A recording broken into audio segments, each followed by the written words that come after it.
Buenas tardes, mi nombre es María Leticia García España, mi número de matrícula es MX005849, curso la licenciatura en Derecho en la Universidad Laboral de la Ciudad de México, lugar donde también resido. Este es mi producto integrador de la clase de Criminología. Daremos respuesta a las siguientes interrogantes. ¿Consideras que la ciencia de la criminología se lleva de manera correcta por la sociedad? Consideramos que la criminología se lleva de manera mediana. Es verdad que la criminología ha evolucionado a la par de la sociedad y que los juristas y estudiosos del derecho desean ver eliminado el delito de manera eficaz. La sociedad contemporánea está inmersa por eventos sociales y políticos que transgreden constantemente las normas creadas para protección de todas las personas. Un ejemplo lo podemos ver en los medios de comunicación, donde a diario se nos bombardea con noticias de criminalidad. La ciencia criminológica, con el apoyo del derecho penal y la sociología, no han logrado reinsertar a los individuos en un entorno pacífico y libre de violencia. Podemos afirmar que se han desvirtuado el fin, objeto y estudio de la criminología. ¿De qué manera definirías la relación que tiene la criminología con la herencia familiar? La criminología es ayuda de la biología criminal y la genética heredada en el estudio de ciertas características del individuo a su descendencia.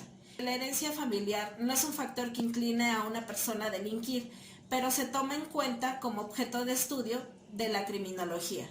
Consideramos que en la actualidad el estudio del ADN proporciona a la criminología rasgos físicos y mentales notables, por ejemplo, el síndrome de Turner.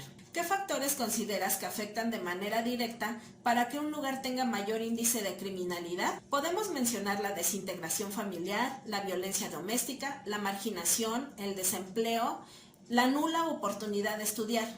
En la actualidad el mundo se ha vuelto más material. Existe la idea errónea de que las personas que tienen más bienes y dinero son las más influyentes y exitosas. Esta circunstancia es otro factor detonante en el índice de criminalidad.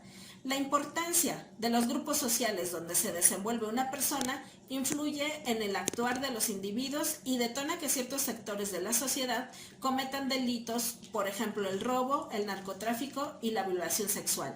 ¿Cuál es tu opinión acerca de que los criminales también tengan acceso a los derechos humanos? Los derechos humanos son garantías plasmadas en la Constitución política, se consideran vitales e inherentes a la dignidad humana, no son algo que el Estado pueda hacer válido o no, nacen y mueren con la persona. Partiendo de este punto, a nadie podrá limitársele de sus derechos humanos. En el caso específico de los criminales, su derecho a no recibir una pena de mutilación o muerte, el derecho al debido proceso, a no sufrir abuso de autoridad, etc. ¿Crees que es justo, considerando que realizaron un acto indebido o ilegal?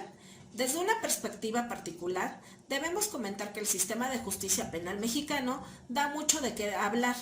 La ola de una profunda inseguridad que ha vivido el país por las últimas 2 décadas es insoportable, que junto a la corrupción de servidores públicos y el abuso de poder se manifiesta mayor protección al criminal que a la víctima. En lo particular, no creemos que sea justo, pero tenemos leyes y como profesionales del derecho sabemos y estudiamos que debemos de acatarlas. ¿Consideras correctas las teorías en las que se menciona que en ciertas situaciones la víctima suele ser quien es culpable de la violencia?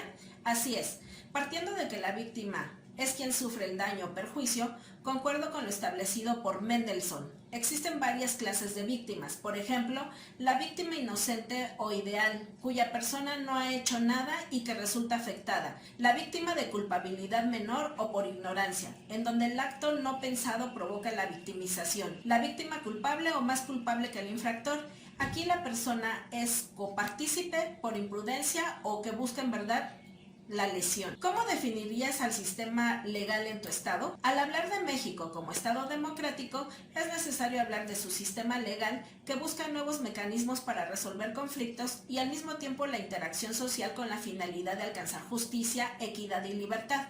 Podemos concluir que la criminología es el resultado del estudio, análisis y reflexión de especialistas para lograr entender a la persona que delinque y la libertad de acción de las personas, que ayuda al derecho penal en la búsqueda de sanciones que sirvan de reinserción. Gracias.